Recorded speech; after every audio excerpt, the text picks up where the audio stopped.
کہ علی امین گنڈاپور نے ثوابی جلسے سے خود کو الگ کر لیا۔ عمران خان سے گنڈاپور کی شکایت کس نے کی تھی؟ تہلکہ خیز کالم نگار ایس زاہد نے اپنے کالم میں پاکستان تحریک انصاف کو ایک بار پھر شدید تنقید کا نشانہ بنایا ہے۔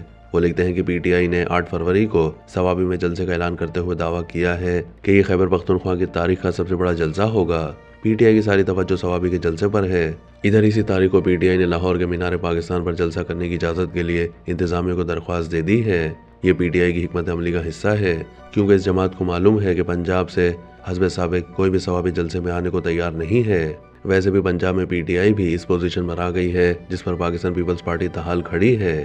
کالم نگار نے پنجاب میں بدلتی سیاسی صورتحال پر تجزیہ پیش کیا ہے کہ پنجاب کے لوگ جذباتی نہیں بلکہ صورتحال کے مطابق فیصلے کرتے ہیں۔ پی ٹی آئی کے مخصوص مفادات کے لیے آئے روز کے احتجاجوں کو پنجاب نے مسترد کرنے کا مظاہرہ پہلے ہی 2 مرتبہ کر دیا ہے۔ پنجاب حکومت کو چاہیے کہ 8 فروری کو مینار پاکستان پر جلسہ کرنے اور اس میں کسی قسم کی رکاوٹ نہ ڈالنے کی حکمت عملی اپنائے تاکہ آخری بار دودھ کا دودھ اور پانی کا پانی ہو جائے۔ ثوابی ہو یا لاہور کے جلسے اور احتجاج بلا جواز اللہ حاصل مشق مقرر ہے۔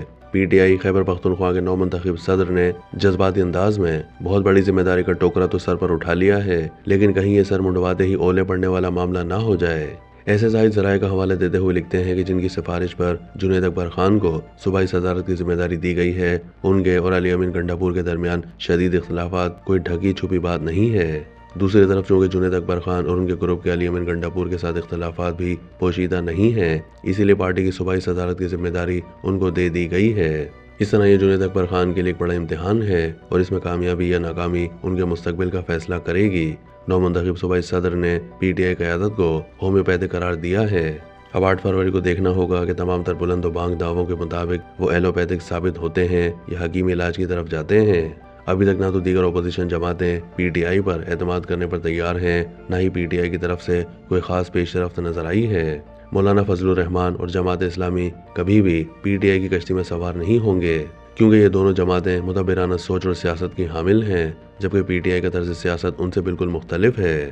کالم نگار اپنے تجزیے میں مزید کہتے ہیں کہ دوسروں کو ہومیوپیتھک کہنے والے نے خود بھی جلسہ ثوابی میں رکھا ہے، کیونکہ وہاں پی ٹی آئی کی حکومت ہے جس کے وزیر اعلیٰ علی امین گنڈاپور ہیں، جن کی ان لوگوں نے بانی پی ٹی آئی سے شکایت کی تھی۔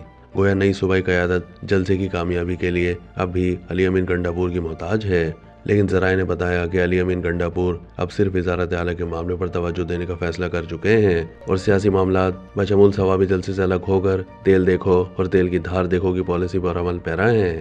ایسے زاہد نے کالم میں عدلیہ کے اہم معاملے پر بھی اپنا تجزیہ پیش کیا ہے۔ وہ لکھتے ہیں کہ اسلام آباد ہائی کورٹ میں 3 نئے جج صاحبان کی تعیناتی کو نیا ایشو بنانے کی کوشش کی جا رہی ہے، جس میں سابق chief justice of Pakistan Iftikhar Muhammad Chaudhry کی طرح ایک بار پھر بندوق وکلا کے کندھے پر رکھنے کی تیاری کی جا رہی ہے۔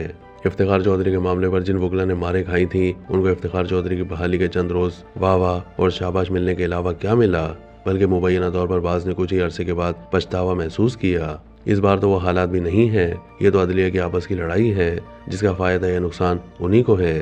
ویسے بھی وہ حالات اور وجوہات اور تھے اور اب اتنا عرصہ گزرنے کے بعد اور حالات ہیں۔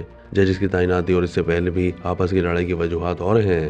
کالم نگار کے مطابق ایک مخصوص جماعت ملک میں عدم استحکام پیدا کرنے کے لیے ہر اس فرد، برادری اور گروپ کے پیچھے کھڑی ہو جاتی ہے جن کے کسی تحریک، اقدام یا احتجاج سے ملک میں افراتفری پھیلے۔